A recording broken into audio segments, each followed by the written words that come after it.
right now I'm going to just read a quote from Edward Mendell House and what he had to say in a private meeting with Woodrow Wilson, president between 1913 and 1921, from the private papers of Woodrow Wilson. Quote, "Very soon, every American will be required to register their biological property in a national system designed to keep track of the people, and that will operate under the ancient system of pledging.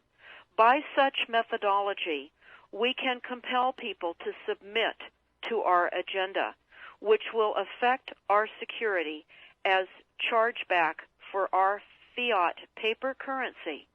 Every American will be forced to register or suffer not being able to work and earn a living.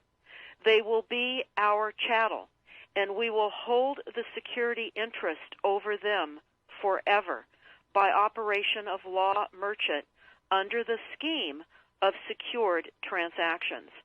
Americans, by unknowingly or unwittingly delivered the bills of lading to us, will be rendered bankrupt and insolvent, forever to remain economic slaves through taxation secured by their pledges. They will be stripped of their rights and given commercial value, designated to keep us a profit that will be none the wiser. For not one man in a million could ever figure out our plans, and if by accident one or two would figure it out, we have in our arsenal plausible deniability.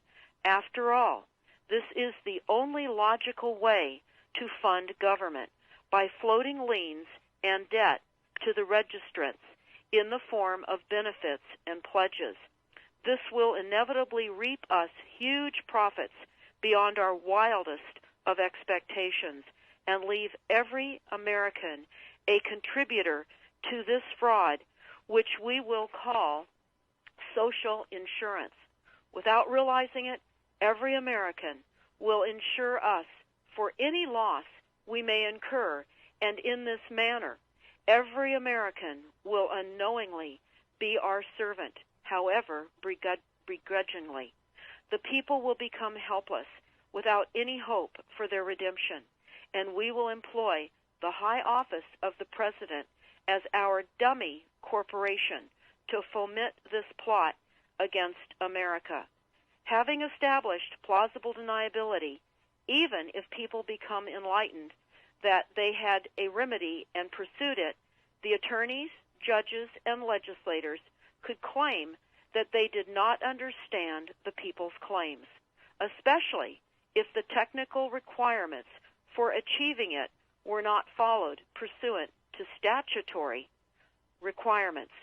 Requiring the public schools to teach civics, government, and history classes out of federally approved, politically correct textbooks written by the publishing houses owned by the owners of the Federal Reserve would assure that the people would not discover the remedy for a long time, if ever.